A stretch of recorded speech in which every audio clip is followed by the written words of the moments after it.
TSG, out in the depths of space and in the steam tunnels. Yes, we are back here, getting ready to throw down. There's been a lot of talk of throwing down this week. We get it. We know how it is. Because, yes, we've been prepping for one of the ultimate showdowns in the Nerdverse, going back to facing off one-on-one, but might go in a different direction than you think. It is I, Josh the Birdman. We are down here in the steam tunnels, gathered once again for the quorum to hash these issues out, to try and find out who's right, who's wrong, who's somewhere in the middle. But really, it's all about the love. So let me start by bringing that love around to the three of clubs. RaShaun, how you doing today? Doing well, sir. How are you? Doing all right. Thank you. Doing all right. Hanging on out. Glad to be back down here with my friends. Glad to be, tackling the hard issues of the day. Let's face it. A lot going on in the world, and there's a lot being ignored. There's a lot of stuff that needs to be talked about, and damn it, we're the ones who are going to talk about it. I support that. Yeah. Yes, I'm glad you do, because you're next up. You're next up on the roster here. It's Greg DeSense. It's the Star Child. How you feeling today? I am ready to bring people together, man. There's less friction, and I am the lube of the Nerdverse. Oh well, it's so salt. It's that bass tone you got in your voice. Let's just face it. That's what it is. That's it. So Greg is our resident Barry White. When things are getting serious, when the lights are going down, we bring in Greg DeSense. I mean, if you're gonna bring up the name of the apostle, Barry White, that brings us in an all completely different direction. Because I think that man should have done at least one James Bond song. Oh, that makes at least sense. one. No, that does make sense. It does. Yes. Like I know it's usually a woman. Like I get it, because James Bond, he'll fuck it, but yeah, he will fuck it. James Bond will fuck it. Yeah, man. If you want the panty dropping music, it needed to be Barry White. I can't disagree. Oh, if Star Child is our resident Barry White, which I'm all for, I'm certainly behind that. I think that's the least of it. Then I feel like that makes you, Josh, Mr. Fink, aka Birdman, our resident Bobby Caldwell. Okay, might be aiming a little high with that, but Would you prefer Jamiroquai? I actually, Jamiroquai does a song called "Use the Force" that I love. So, and I do like some Virtual Insanity. So I'm not gonna lie. I've actually watched a few interviews of this guy, and I have to say, a decent amount of his songs were about literally marijuana and just getting high. Nothing wrong with that. That's some good songwriting. Yeah, that's some good songwriting, because a lot of people would be surprised about that. And when you actually hear some of the songs he's talking about, it's like, oh fuck, that's what you're talking about. If you take that out of the equation, you've hacked off 50% of songs, and the other 50% of songs about having sex, I think, or the Venn diagram between the two of them, right? Like the two circles, right? Where they, right. I don't think you're going to have much more going on in that. You gotta Fight the Power and like a few other songs, and everything else is basically about drugs, contraband, or physical affection. Oh, I like the way we couched that, contraband and physical affection. I would have, honestly, I would have been happy to have walked out of here with Paul Simon. So, going and getting Jamiroquai. It's a bit of a promotion. That's all I'm saying. A little more Garfunkel, but we'll let you get it. Artie, come on. I mean, Artie had his part in that. Like, it was Simon and fair enough, all right. Yeah. He had his part. And when they sold, when they did, when they packed in Central Park, they did want to get the both of them back together for it. So, all right, Yeah, I mean, the hair now is a little bit more Paul Simon, but I'm willing to bet there's some pictures back in the late 70s that was a little bit more Garfunkel. So, true story. Here's the true story. I've talked about this before. When I got my my ancestry results back, it was 100% like my family apparently told me the truth. You're ready for I'm an African princess, whatever it is. And sure enough, it was white European and Jew. Like those, like it was that 50-50 thing. Now, with that, my father, when he would let his hair go, would get a Jew fro. Like he had the absolute quintessential Jew fro going on, which God bless, man. I mean, it's just like, it's its own kind of beauty, it's its own kind of thing. I think of Seth Rogen, like there's a line in Knocked Up where she's out and she's like, what do you do with your hair? It's called Jew. Like totally going on. So when I was but a babe, like 1 or 2 years old, I had the curls. I had these little curls that were there. People thought I was a girl, and I was totally rocking this Jew fro. Like I could totally see these pictures. And then you turn the page to like around where I got, 3 or 4, where I get my first haircut. And suddenly on this straight blonde bowl cut, it was like all of my mom's European genes were like, okay, that's all right. We've had our fun. Now get the fuck out of here. All right. Okay.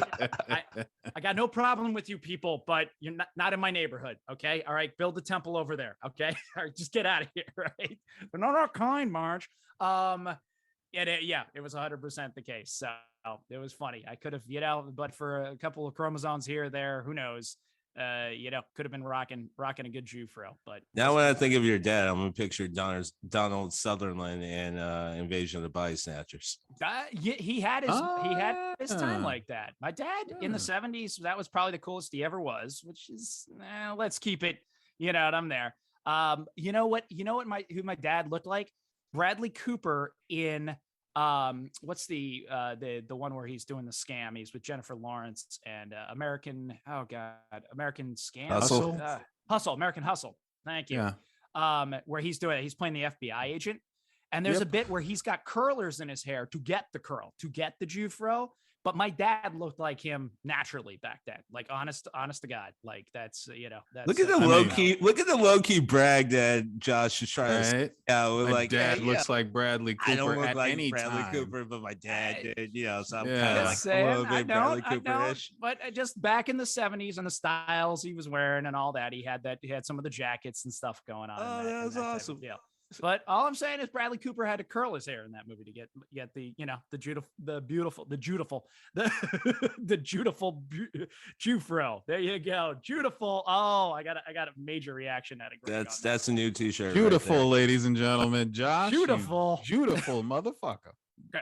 Oh, that made my day. Beautiful bastard. You beautiful bastard. I love it. I'm in. I'm totally in. But we are here.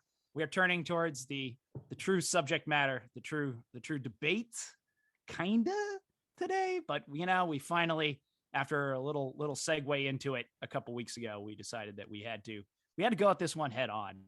It's time to talk about the wars and the Trek. Yes, that's it. Which part of space are you landing on? Are you going warp speed, or do you make the calculations for the jump to hyperspace? Do you carry a blaster? Do you carry a phaser? Never tell me the odds. Never tell me the odds. Is it that type of thing? Is it breaking the prime directive? Is it? Yes. Are you Earl Grey hot? Do you Earl Grey hot? Do you fire a proton torpedo or a photon torpedo?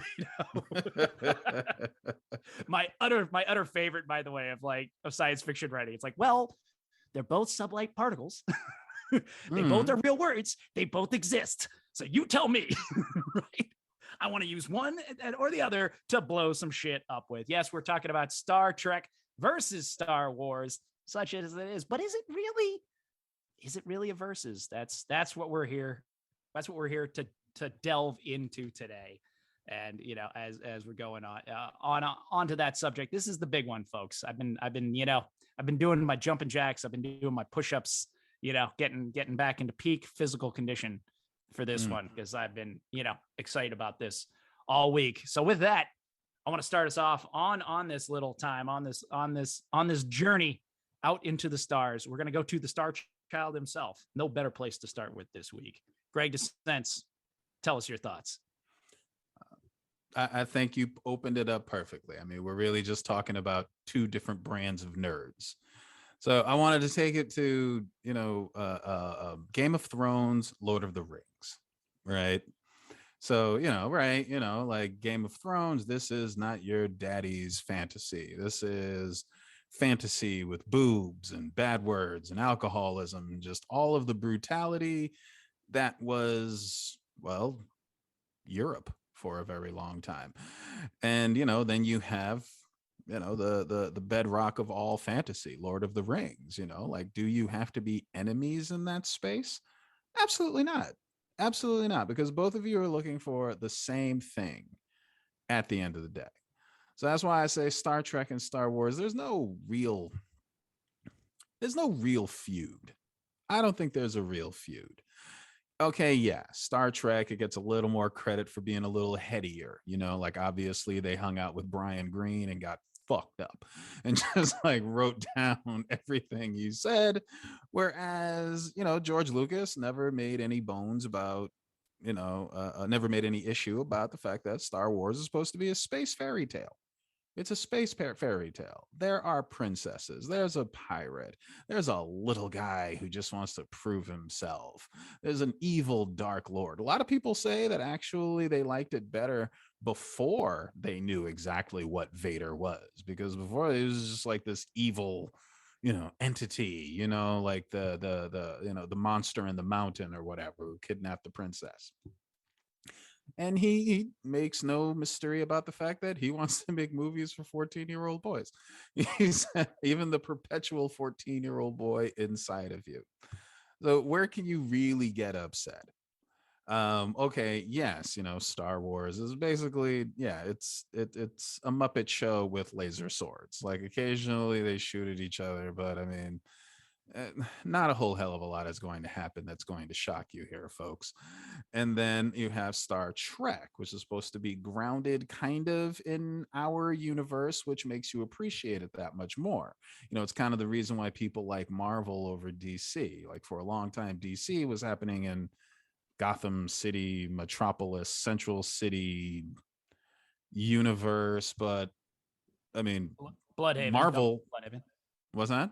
Bloodhaven. Can't forget Bloodhaven. Bloodhaven, right? And then, Marvel was happening in the real world. This was New York. It was Queens. It was Brooklyn. It was Manhattan.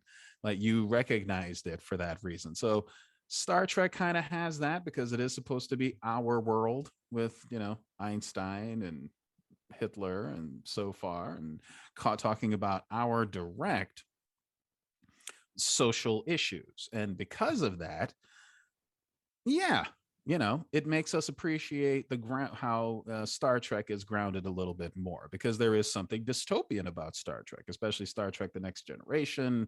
It starts getting into all of the drug fueled wars after the Federation took to space. And it talks about, just, a lot of the worlds that they encountered that were not friendly and that were just going to hell. And it comments a lot about race and our economy. And they always make it a point to say that, now, we all live in peace. Like, are you actually? And there are brilliant moments. I'm sorry, when they brought Mark Twain, I can't remember the exact episode, the exact setup, but Data goes back in time, and then Mark Twain accidentally ends up being sent to the future. I'm sorry, Mark Twain is here. Mark Twain is here. I absolutely love Mark Twain, and I can listen to that man babble about God knows what anytime. And the people that they usually pick to play Mark Twain are usually pitch perfect. And yes, that does make it a little more highbrow. Yeah, I know. Kirk will fuck anything. Yeah, I know. Data's poetry nights. We probably could have skipped that. I guess Riker was a stud to someone. I don't know. he was supposed to be the Kirk kind of like surrogate, you know what I mean? Like he was supposed to be the guy that will shag the girls and will go leaping into action because, well, Captain Picard is not going to do that. It's Patrick. They did have to look at him and be like, grow a beard, because you're just too baby faced without it. Right, they were like, right. You're not getting laid without the beard. Get the beard, dude, and then you're solid. Yeah. So again, like it's like they got stoned with Brian Greene and Neil deGrasse Tyson, and that's where they got their scripts from. And that was the joy of it, like if Carl Sagan was alive and he could write a series, it would probably be Star Trek. All right, fine. But you don't go to that for Star Wars. All right. You don't go to that for just Star Wars, because Star Wars, right from the beginning, and you can't take this away from me, there was a soap opera element. I'm your father. Really? Really, dude? Really? He was apparently everything in the universe happens on this planet, first of all. On this one fucking planet. Really old Ben Kenobi, Obi-Wan Kenobi. Yeah. You couldn't find him. All right, perfectly fine. And then of all the fucking people, this kid turns out to be your son. With your last Really? name. With your last name. All right, I mean, fine. I'm gonna be right up front about that. Yeah, right. You know, like it just brought out just so many just cheesy soap opera vibes. And then all right, to be fair, Skywalker is the Smith of the Star Wars universe. I mean, that's well apparently, known. yeah. Well I was known. just thinking that, but I'm so glad you said it, RaShaun. I'm like, RaShaun's got to say this. So, because I can't think of another big, I mean, I guess General Hospital or something. I can't remember any soap opera names, but, you know, that's really all that you needed. But you know what? There's a lot to be said for cheese. There's nothing wrong with cheese. You know, Star Trek and Star Wars, they both had really horrible costumes at one point, and then everybody kind of upgraded their game and special effects. Star Wars, it has more action. It's got fucking laser swords, man. It's got laser swords. It's got laser swords. And the jets are flying around. None of this, you know, two ships just kind of taking forever to shoot at each other slowly. No, we're not doing that. No, these have jets. Okay. There are flying jets, and they're flying around, blowing each other up. It's a lot more fun. There's a lot more action. Do they bother getting into the physics of anything? No, that's what the Force is for.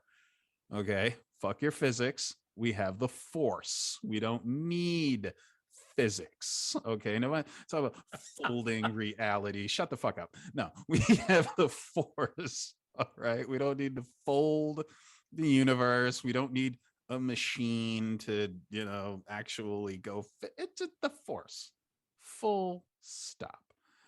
And that was the beauty of it. And we stuck with that, you know, and now they're trying to give you more, because in Star Wars, the thing that really gets me is the big difference between these shows and the difference between the movies, because the movies are just popcorn movies. Do not think about them.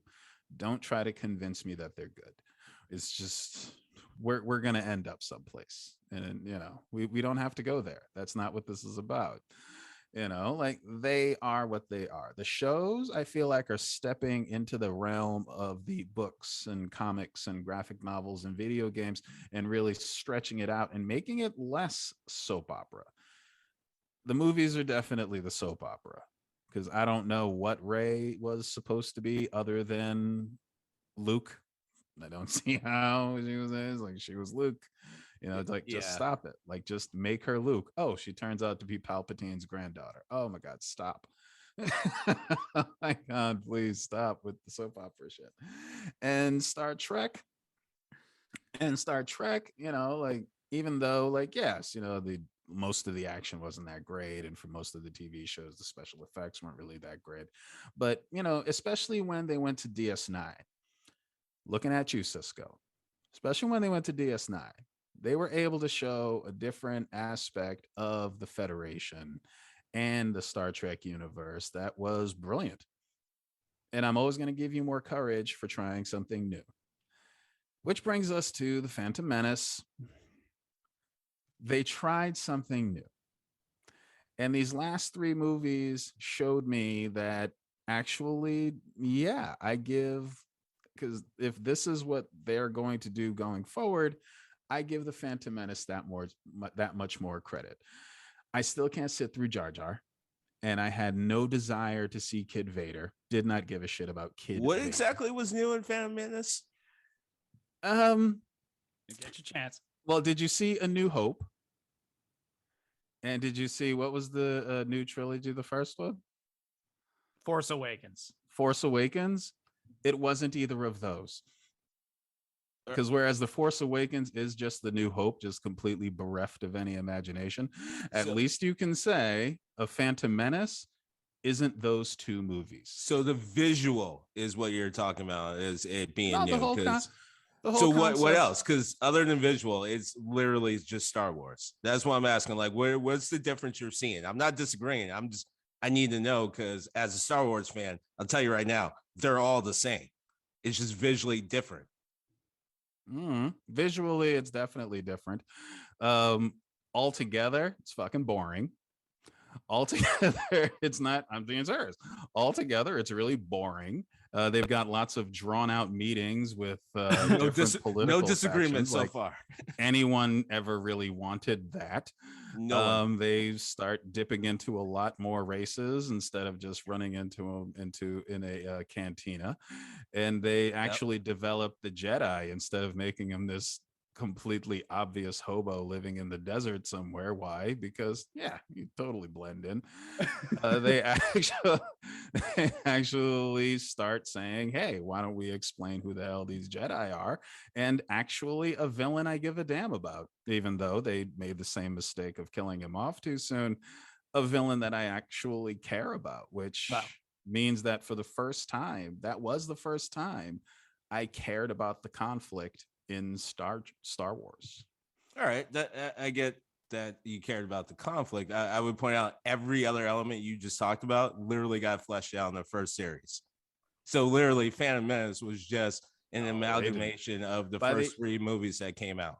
By the end of watching The Return of the Jedi, you still have zero concept of what the hell a Jedi is. Not at all. Still have zero concept of what the Force is supposed to be. Not at all. And now you have, supposedly they just like go ahead and make another Death Star because apparently the Empire can just make massive constructs and no one knows. No one knows. And all of your, you know what this is going to do to my credit rating? No one knows. So I remember when I found out, and oh my God, and they did in The Force Awakens too. Fuck these people. But I remember thinking, like, really? You gonna make another Death Star? Okay, all right. Okay. You just like I said, another Death Star. Exactly was different, because now you're just talking about the same movies. No, because Phantom Menace, there was no Death Star. Okay, all right. There you go. All right. Well, with that, nailed it. There was no Death Star. Greg, I'm gonna get you made a great point, but I'm gonna get back to a lot of good points. I want to point that out. But there's one point I'm gonna get back to later. I've got it on my list. It's my Billy Madison, people to kill list now. Like I'm totally coming for this now. I'm totally coming for this a little later on. Is it a bad time to say that Steve Buscemi kind of reminds me of you sometimes? I mean, there's a lot there. All right. He was a firefighter. He went, hop back on his truck for 9/11. If that's the, I wish I could say I did that, but I didn't. But but with that, let's turn it on over. Let's turn it on over to, the Billy Madison to my Steve Buscemi. The man, the myth, the legend, the three of clubs. Let's see what curveballs we got for your 10 minutes here of infamy on the Trek versus the Wars. All right. See, once again, I get pulled off course by something innocuous, and it had nothing to do with anything I'm about to say. But hold up. So, are you telling me I was on the list? Is that what you're trying to tell me? That's I get crossed out, and I appreciate that. Motherfuckers gotta die. As I want to point out. What you're talking about means I'm on the list. At what point when you're making the list? I prefer to think of it as your acts of kindness brought me off of a guy who would make lists. How's that? I'm at the top of the list, by the way. It's a little rough, man. All right, so why is he on the list? Right? I'm gonna have a hard time concentrating, man. He's got the McNulty now. What the fuck did I do? Was it the time I tried to ride my bike to your house from Brighton, which was clearly not going to work? I somehow figured it out, though. That was punishing yourself way more than me. That way more punished yourself. I mean, you had to give me a ride home, but I appreciate that because my legs were spent. By the way, people, riding your bike from Brighton to Arlington when you're not a cyclist, or have a planned route. Not a good idea. Also, not during a day that might be a parade in the middle of Arlington. It was an epic day. Oh my God, I just hit every bad situation. So I'm gonna approach it like I normally do, which is totally off kilter and way the hell in left field. But I'm gonna start with the phrase that frankly has guided a good amount of my life, and I know it's gonna sound weird, but bear with me. So I'm funky, not a junkie, but I know where to get it. Now, reason why that statement means so much to me is because the way I hear that statement is that you don't necessarily have to be ingratiated or engrossed or be part of a crowd to at least appreciate it and be able to communicate and share experiences, and sometimes even be part of it in a way that isn't even seen as like being an unwelcome tourist or just a flat out faker. And it makes me think of moments in my life growing up that I continue to think about in a way that it's like, I don't know, character shaping and weird. I don't know how to explain it. But so there's this kid on my bus when I was in, I want to say middle school. He was no, he was no, it was high school, I think. Anyway, point being is he was a couple of grades older than me. And he always sat in the back of the bus. Kids back in the day when I was growing up, weirdly enough, I know like at this stage in the day, you're probably just reading a lot of different stories about what the back of the bus means for a lot of different people, especially Black people. I'm just gonna say in school, at least in the Northeast, for whatever reason, the back of the bus was where the cool kids sat. Anyway, so I'm a young kid. I want to say I'm in middle school, but that wouldn't make no sense because the kid I'm talking about is 2 grades older than me. But the point being is I'm on the bus, and this kid was like my introduction to rave culture. Now, let me be clear. Yeah, I had been high school because what I'm about to say. I went to a traditional suburban high school in the Northeast of America in the mid 90s. We reflected basically what you would see in any movie about high school during that time. Like there are the cool kids, there are the jocks, there are the nerds, there are the theater kids, there are, and I'm about to say this, I didn't believe this, but literally this is what they were called. They were like the sluts, they're the goth kids, there are so many different groups, and it all just kind of fell in the same way that you would think that your life was oddly scripted. So some groups were accepted, some weren't.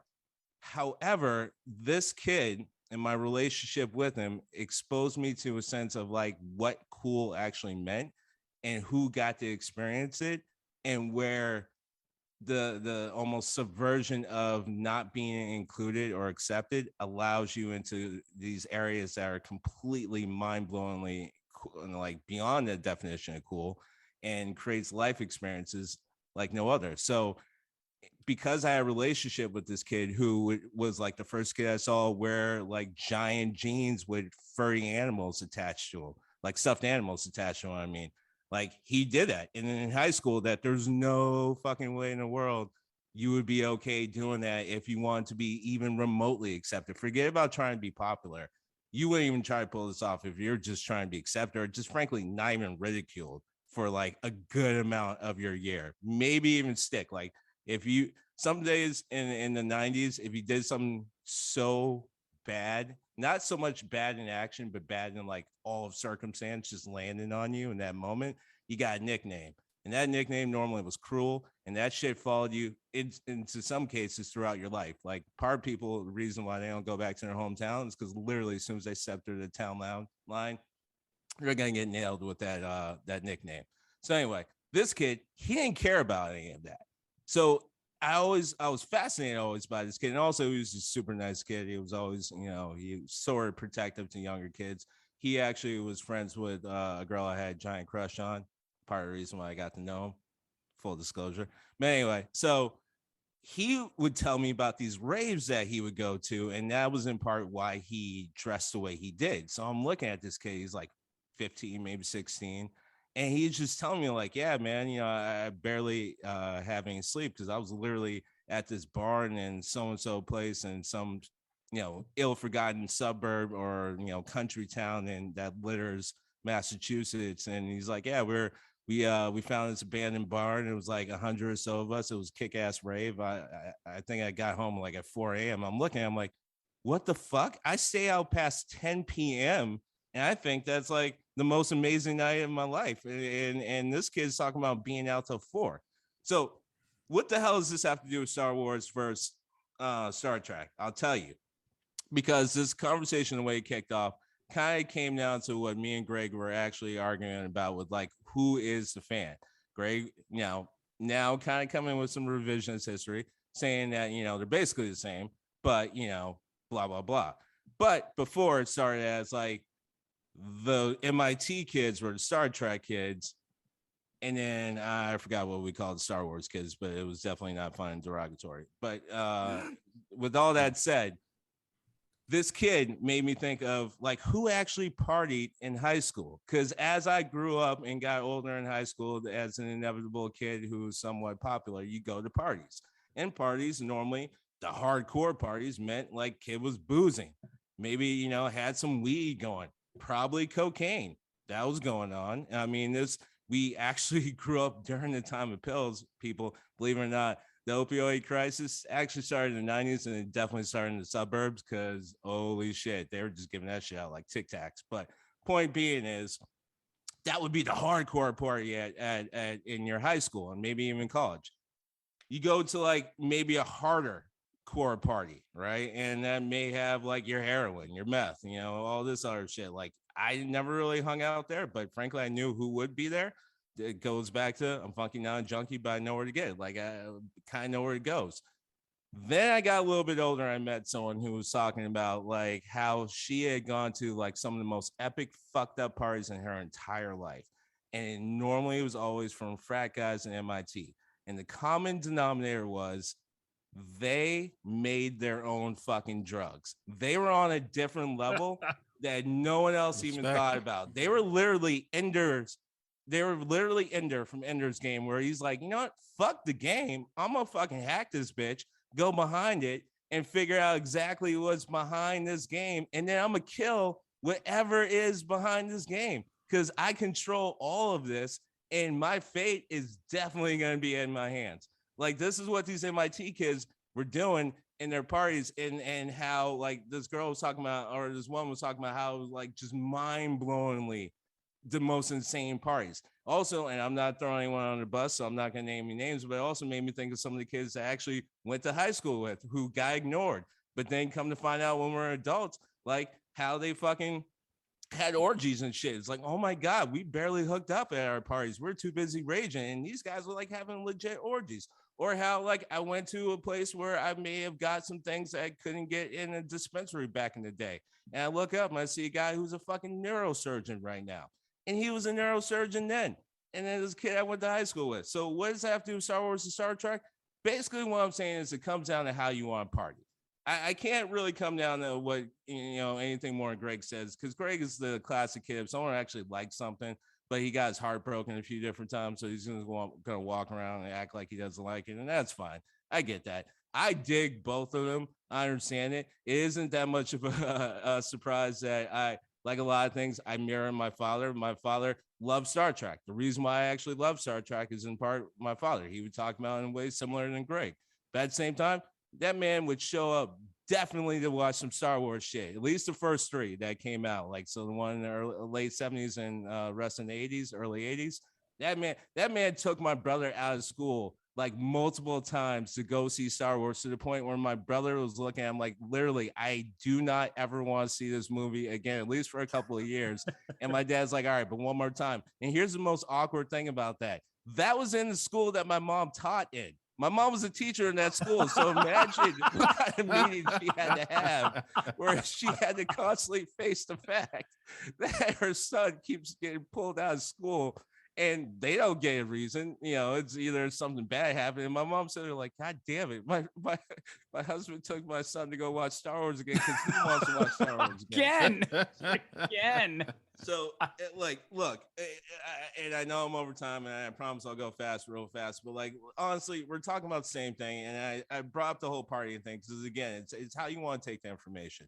They're all about carbon-based life, so you can go ahead and act like one's a little bit more heady than the other. But again, you're always talking about carbon-based life. So start there in the fact that they're both similar. You can talk about how one's more space opera. Okay, cool. Well, the other one had a franchise that started with a guy who literally could bang everything.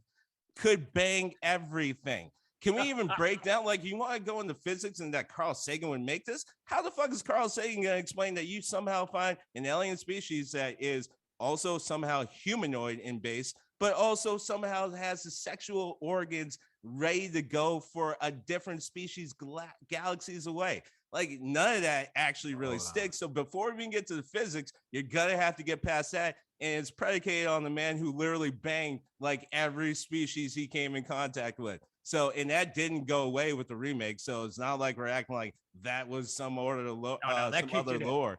No, they that went got hard Viagra on that in the remake. They went hard on that. And then I'd be remiss by pointing out two other things real fast. One, again, this is something that we have to pay attention to when we talk about the two of them. You want to say space opera, that's fine. But we talked about this earlier a couple of episodes ago. It comes down to what you actually want to put into an 1.5 to 2 hour movie. You guys just watched Batman. That was like 4 hours long. You both said it could be edited. Like, it comes down to what actually you want to put in. The reason why TV shows can expand is because they have hours to do it, not an 1.5 hours.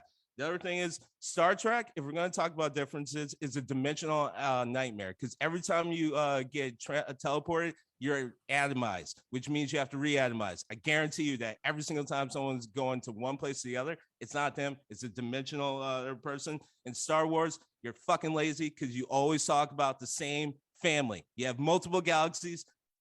Find a different storyline. I promise you it'll work. Your video games prove it. Well, love your point about what kind of party you want. RaShaun, my few quick parting thoughts. I don't want to be orgy guy. Then I got to get orgy clothes. I mean, come on. And I also just want to say that so much love to your dad being Rick to your brother's Morty. Right? I love that. Just, it doesn't need school. School's for smart people. Let's go. Just darting off to a galaxy far, far away. And the balls of which, when I say 7 times, the balls of which are that, like I say, your mom is teaching at the school. That is the best part of the whole fucking thing. It's not like he's even doing it. Like, don't tell mom. She's gonna know. She just watched us walk out of the school. Like, what do you mean don't tell mom? I don't have to tell mom. Mom fucking knows. And she's sitting there shaking her head. But love it. No, go ahead. I'm sorry. Oh, no, I'm good. I was going to say, it's like, I'm not totally saying that, that mental picture of, the Star Wars fan is more of the, I don't know, is a nerdy bro a thing? I don't know. Well, or, the Star Trek fan being the MIT grad. But that's definitely the perception. And I would definitely say, having sat, I mean, we're going to, it's Beatles or Rolling Stones. It's Michael Jackson or Prince. You can definitely like them both, but one is always going to lead. Sitting in a room full of people who are Star Wars forward and sitting in a room with people who are Star Trek forward. And that's kind of where, I'm getting my input for that from. The conversations are very different. The conversations are very different. And so I think that's why fundamentally I still stick to that. But again, like the love is cross-cultural. The love is cross-cultural. But you know what? So is the ripping on it, because you know what? No one rips on Star Trek better than Star Trek fans, and no one rips on Star Wars better than Star Wars fans. Well, I think that segues beautifully. Thank you into my 10 minutes here, as I'm just trying to get my thoughts wrapped around. That was with some excellent points made by both of you. So I really appreciate it. I I am definitely of the opinion that there's no feud here, really, when it comes down to it. It is, as you said, it's, it's your peanut butter chocolate, your caramel chocolate. Like, there's not a bad option here. There's your Prince, there's your MJ, right? I think, I'm totally down with you on this. I would say if you're, if we're going with the musical thing, I think the Rush fans are definitely, like myself, definitely a little more Star Wars forward. So I think that's a fair estimation there. You gotta be willing to take that ridicule. I want to break down a couple of things where I see, edge, point to, edge to, or just, we're talking. When it comes to realism. Yes, I got to give the edge to Star Trek, right? There definitely is some thought behind it. There's more of the Stephen Hawking idea of creating a wormhole, though. Stephen Hawking was on The Next Generation, right? When you're going to, travel faster than the speed of light and break a fundamental law of the universe, you got to create some kind of wormhole, some kind of field that you're going through, your folding space, whatever. Though I got to say, hyperspace kind of has that same concept. In truth, though, it gets explored really in a frightening way, in an interesting way, Lovecraftian way, in Event Horizon, right? I mean, technically, if you watch that movie, that's what should be waiting for you on the other side of hyperspace. So I don't know how you plan to travel through that safely, but okay, be my guest. Quality of ride. See, again, then that comes down to taste, right? Your Star Trek is your Italian sports car, right? It's your Lamborghini, it's your Maserati, right? It's it's your Ferrari, right? All that beautiful thing. Like the ships, they're sleek. They have nothing but luxury and comfort, right? They're just even the original Enterprise of the day looks much more comfortable. Okay, it's a little 60s, I get it, but there's a style there. Everything is set up for a sort of utility but style, and all your needs are met. You just say tea, Earl Grey, hot. Boom, there it is, right? Hell, you've got a holodeck, which because it's Star Trek, people are banging the holograms in there. I mean, it's just ridiculous. Those people are sex obsessed because they got the time to be. Come on, yeah. Everything is there, right? You got Kirk going there. So, all right, but I mean, we're complaining about Backpage going down. I mean, right, they would be all set. So you got that going on. On the other hand, when it comes to your quality of ride, yeah, Star Wars is a little more raggedy, but Star Wars is for your gearheads, right? Star Wars is your American muscle, right? I still want a Mustang, even though Henry Ford was an unrepentant anti-Semite. It's kind of my revenge, right? Just to take. It's kind of how I get it. Who's riding your car now, Henry? It wasn't too high up on other people either. No. Let's face it. Usually, you have to hear of a racist guy who's like, I like black people, but I can't stand the Jews. It just doesn't usually work that way. Let's just be honest here. We all usually get to go along for that same ride. But yeah, it's American muscle, right? The Millennium Falcon is a Dodge Charger. Okay. Even in the Mandalorian series, he just got a new ride, and they show him building it, totally gearheading this thing, right? They've got, they've got this rusty garage. Or sorry, it's Boba Fett, but still they build it for the Mandalorian, and yeah, sure enough, he's, that you tell me that's not a 1968 Corvette Stingray. I don't know. I see it, right? It's just, it is what it is. So what do you prefer in your ride? Hey, as a kid, I had pictures of Lamborghinis up on my wall, right? Dreaming that one day I'd be rich enough to own one. I'm not going to be. Like, that's just that's never going to happen. I don't have a combination of skill sets, desire, drive, unless I win the lottery like 3 times and just feel like, pissing money away for no particular reason. I'm not getting that Lamborghini. It's just not going to happen. It's okay. But your next trip to Florida, lease one. Right. Oh yeah, great. I like it. But I do still dream of having that American muscle. It seems more attainable to me, which is something about Star Trek. Coming down to, my last comparison, the worlds, or one of my last comparisons, the worlds you'd prefer to live in. Got to give it to Star Trek because, yeah, that's just a lot better. They've gotten through their shit. You know what I mean? It's post-apocalypse. Yeah, they still have wars, but they just don't seem anywhere near as scary. Education system seems great. Everyone's vaccinated. You know, it's working, people. It's working. Like, you know, you don't have to worry about inequity when you can get any of the food you want just materialized and 3D printed. Like, that's Real a quick, good thing. how Yeah. you know the Federation isn't the Empire just with nicer exterior? I'm sure that there's a segment of this population that's telling you that's exactly the way it's going to be today, but I don't want to delve into them too much. I get it. The New World Order, you know, Illuminati. Wait. I thought you didn't get 1984. But you know, oh, easy. All right, this is my 10 minutes. Back it off, both of you. I just always make the argument it probably was cool to live in. But you know, when it comes down to it, like Star Wars, the world is a literal mess. I mean, there's war in the title. It's just a constant series of conflict and people coming and dragging you out the door to some form of concentration camp or destroying your planet, completely busting it out from underneath you. Yes, absolutely what I want in my popcorn movie.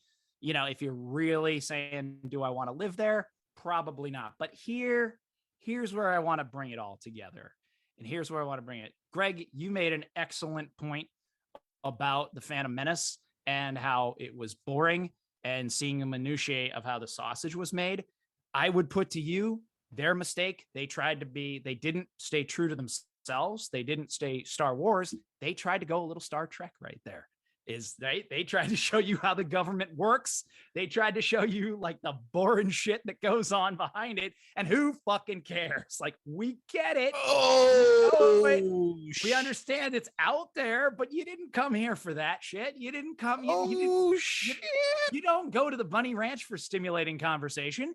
You came here to see what you're going to see. You came here to see Star Wars. And what did we, you know, and The Simpsons even made a great joke on it, you know, on The Phantom Menace, where Yoda says, motion is tabled, or is it? Right? That was what we all walked out of that theater saying, what the fuck just happened here? Like, I wanted to see lightsabers, right? I wanted to see lightsabers. I wanted to see that kind of thing. You know, and my entire little rant here got brought about by a conversation I had on the playground with my kids afterwards. And I was talking with a woman. She mentioned her husband. I talked about the podcast to her, so I hope he's listening today. And she mentioned her husband plays the new Star Trek game on your mobile platforms, right? Which is, of course, you know, you're pay and purchase type thing. Great, awesome time, love it. You know, I get those. I get the fun of games and video games like that. Totally get it. But here is my point about that game and why we're closer together. And maybe you want to be a little more like us than you want to admit. In that game, do you run around finding new worlds? Do you run around, you know, enforcing the Prime Directive and like just sitting there and observing cultures and trying to make sure that you don't send them off in some kind of horrific way where, you know, you've got Leonard Nimoy, a Jew wearing a Nazi outfit? Tell him, Birdman. Tell him. You don't. What do? You upgrade your warp drive so you can go faster. You upgrade your shield so you can take more damage, and you upgrade your weapon so you can kick some more ass. That's just the way it is. It's fine. Embrace it. We get it. We know what you want. We know what you want to do. You want to fly faster and blow the shit out of some stuff. I get it. Because the other game that I just described, you wouldn't buy. I get it. And that's okay. I'm just saying we're a lot closer to each other. Maybe you want to be a little more like me. I get it. You know, I will say the sound of the blaster, that is a sound of a ball peen hammer hitting a high tension wire. Like, that is the sound of a gun, man. That is just, you know, the phaser's nice. It may scientifically be it. And the same thing with the lightsaber. Yes, you would cut your own goddamn arm off with it. There's no two ways about it. Like, within 5 seconds. But fucking A, like a samurai sword, and like the fact that the samurai were indeed taken down by gun-wielding men. Yeah, but Jesus, it's a beautiful thing you want on your wall. You want to be good enough. You want to be strong enough and focused enough and physical enough to use it. There's a feeling of accomplishment with that type of thing. So that's it. I really do believe that, you know, we're real close to each other and there's a lot of love there. And I really tried my best to be as balanced, though, you know, it takes less than 5 seconds of getting to know me to know that I am more Star Wars forward. Like there's no two ways about it. But really, like I say, I think that's the best way to put it. I think that is a good language. I feel like we did something for the culture today. Like we added something to the language, right? You know, do you identify more as, what's your, you know, kind of expanded more under the rainbow here, which I'm all for. And, you know, you can send me the hate mail as you want, but not being a hater. Yeah, I feel like we did something here. I feel like we did the Lord's work today. I'm loving this. Well, I believe you nailed it. I believe you add some things into it, because to me, I mean, in vein of shout out to Bruce Willis, it made me always think of the classic TV show Moonlighting, where it was always about are they, aren't they? You know, are Bruce and Sybil gonna get together, or are they not? And that made the tension, the beauty of it moving forward. And I agree with Josh. It's kind of like, all right, Star Trek, you can keep acting like you don't want to get together, but we know once this is all over, we're gonna be together. That's it, man. The lights are gonna go down. The Barry White's gonna play. It's gonna be beautiful. It's gonna be beautiful. I think if the lights went down there, it would definitely be Journey, actually. Okay. And I think, yeah, you know, Starship. What? I think I totally agree with your point too. I think, yeah, we were just trying to, more than anything else, hash that out.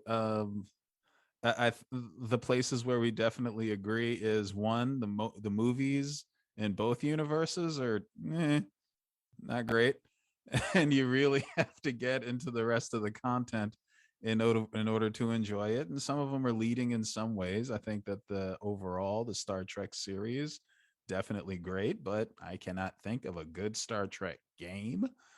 You know, like you can do that back and forth. Yeah, you know, like completely with RaShaun's point of depends on which party you want to go to. And yeah, completely with your point. I think we landed on a great place, man. I love it. I love it. Well, with that, I want you to jump in whatever starship you choose, be it Italian leather or be it American muscle. I want you to hit warp factor 5 or make that jump to hyperspace and head on over to iTunes, Apple Podcast, rate and review the show. Make sure, because you know we want to make sure we can send the Steam Gentlemen out into the galaxy far, far away, and make sure that more people can rate and review and listen to us and get to know us. We've been trying real hard. Follow us on the socials at Do You Even Steam Bro on Instagram, at the Steam Gentlemen Podcast on Facebook, YouTube, Do You Even Steam Bro, and write us. Feel free to write us. We really want the feedback. Do You Even Steam Bro at gmail.com. But with that, going on out into the galaxy, what do you got on for this galaxy worth of potential this weekend here, RaShaun? Not a whole lot. I would just like to point out, guys, Star Wars and Star Trek is really about not Earth versus our Earth. And the saddest thing we can do is put reality into any of these contexts. Kind of like when a book pointed out the economy of all the Star Wars. We don't need to know that. Just we don't need to know that. No, anyone got time for that. Star Child, which universe are you going to be chilling in this weekend? Or are you going to make one of your own? You're going to be like the MIT guys making your own drugs? I am going to be entirely the MIT guy. I'm going to be in the garden. We're going to get our garden. Yeah. Well, we're just going to clear it away this weekend. And I believe completely that the universe is in a garden. Like if you want to understand the universe, it's in a garden. And so, yeah, I guess I'm leaning more towards Star Trek this weekend, but I can totally lead, you know, Star Wars this weekend. You know, I don't want to kiss my siblings like that, but you know, I could do something else Star Wars this weekend. And by the way, respect to the Shatner movies. They bang. Let's not act like they don't bang. The Shatner, Leonard Nimoy movies, they bang. Lenny Nimoy, who I met one time. I got to meet face to face in his office, and he did the Spock eyebrow, and I almost lost my shit. Birdman, lead us out. What are you doing this weekend?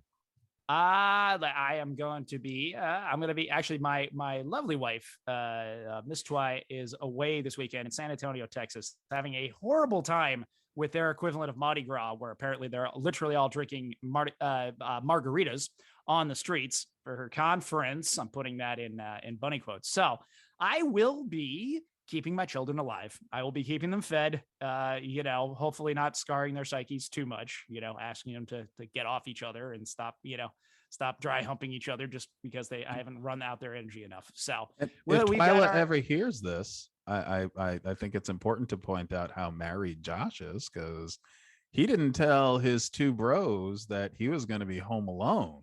Nope. This all. is He true. didn't even mention that. So I think he deserves a lot of grown-up points, because I definitely will be that motherfucker to be like, get a babysitter, tell them they're staying overnight, we're gonna act the fuck up. But he did not tell us, because he didn't want to hear that shit, and it probably didn't even enter his mind. It looking at you, Mr. Fink. It legit didn't. I wish I could tell you. I'm stymieing something. And this is evidence that the children, at least at this point, are still alive. They are. They've been dropped off at school. Both of them were slumping their shoulders. Or this is Josh's alibi, but yeah. Oh, dark. Oh, yeah, that escalated quickly. All right, well, in the meantime, he's got two other passports and two other names. Oh, I'm Dressing anything. Jason Bourne, I ain't. But in the meantime, this is the Birdman saying, "The Force will be with you always. Keep your heat up and keep your head of steam on."